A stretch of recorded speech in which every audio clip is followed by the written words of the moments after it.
আমাদের বর্তমান সমাজ নানা ধরনের রোগে আক্রান্ত। ভালো কিছু করার চিন্তা করলেও তা অনেক সময় খারাপ হয়ে যায়। মুমিনদের জন্য সেরকম একটা ভয়াবহ রোগ হচ্ছে অহংকার, যার কারণে ভালো কিছু করতে চাইলেও সে রোগের প্রভাবে অনেক সময় গুনাহের দিকে ধাবিত হয়। যেমন দান খয়রাত করা একটা ভালো কাজ, সেই ভালো কাজের সাথে অহংকার রোগ যুক্ত হয়ে তার ভিতরে দুনিয়াবী চিন্তা ঢুকিয়ে দেয়, যার ফলে সেই দান হয়ে যায় অনেক সময় গুনাহের কারণ।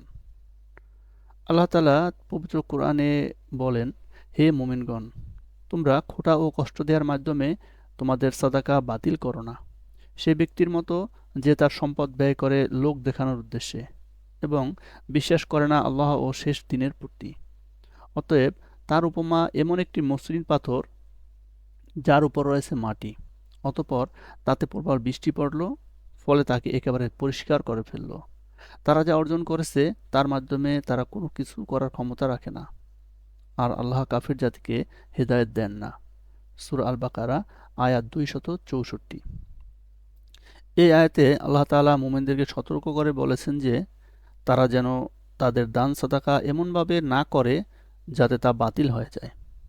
বাতিল হওয়ার কারণ হতে পারে খোঁটা দেওয়া, কষ্ট দেওয়া বা লোক দেখানোর উদ্দেশ্যে সাদাকা প্রদান করা।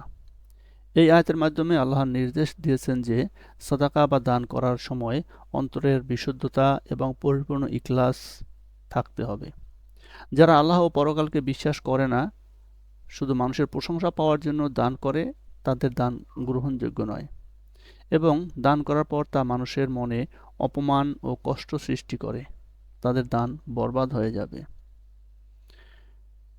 এটি এমন একটি কাজ যা দানের সওয়াবকে মুছে দেয়, অর্থাৎ তার সাথে এমন কোনো ব্যবহার করতে পারবে না যাতে সে নিজেকে ঘৃণিত ও হেয় অনুভব করে কিংবা কষ্ট পায়।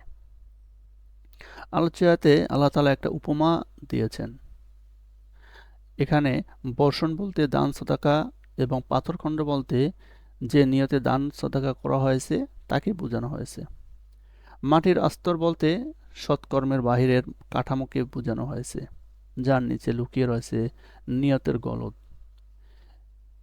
বৃষ্টিপাতের ফলে মাটি স্বাভাবিকভাবেই সরস ও সতেজ হয় এবং তাতে চারা জন্মায়। কিন্তু যে মাটিতে সরসতা সৃষ্টি হয় তার পরিমাণ যদি হয় নামমাত্র এবং তা কেবল উপরিভাগেই লেপ্টে থাকে আর তার তলায় থাকে মসৃণ পাথর, তাহলে বৃষ্টির পানি সেক্ষেত্রে তার জন্য লাভবান হওয়ার পরিবর্তে ক্ষতিকর প্রমাণিত হয়। যেখানে বলা হচ্ছে যে ব্যক্তি সদাকা দেয় লোক দেখানোর জন্য এবং তার অন্তর আল্লাহ ও আখিরাতের প্রতি বিশ্বাস নয়, তার সাদাকা একেবারে ব্যর্থ হয়ে যায়। মাটি যেভাবে বৃষ্টির কারণে পাথরের উপর দিয়ে চলে যায়, ঠিক তেমনি তার সাদাকা আল্লাহর কাছে পৌঁছানোর আগেই ধ্বংস হয়ে যায়। এর ফলে সে কোনো উপকারে আসতে পারে না এবং তার দান তার কোনো কাজেই আসে না। সৎ নিয়ত না হলে যত অধিক পরিমাণে দান করা হোক না কেন, তা নিছক অর্থ ও সম্পদের অপচয় ছাড়া আর কিছুই নয়।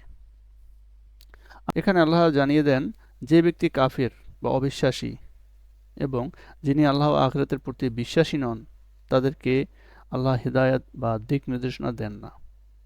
এর মানে হলো লোক দেখানো বা খোঁটা দেওয়া সাদাকা শুধুমাত্র কিছু মানুষের কাছে প্রশংসা পেতে পারে, কিন্তু আল্লাহর কাছে সে সব সাদাকা বাতিল হয়ে যায়। আল্লাহর হেদায়েত দেন তাদেরকে যারা সত্যিকারভাবে তার প্রতি বিশ্বাস রাখে এবং তার জন্য দান করে। এই আয়াতের মাধ্যমে আমাদেরকে শিক্ষা দেয় যে সাদাকা দেওয়ার ক্ষেত্রে একমাত্র উদ্দেশ্য হওয়া উচিত আল্লাহর সন্তুষ্টি, অর্থাৎ দান শুধু তখনই কার্যকর যখন তা খালিস নিয়তে করা হয়। কোনো দান বা সাদাকার যদি অহংকার, লোক দেখানো বা অন্য কোনো দুনিয়াবী উদ্দেশ্য থাকে, তা আল্লাহর কাছে অগ্রহণযোগ্য।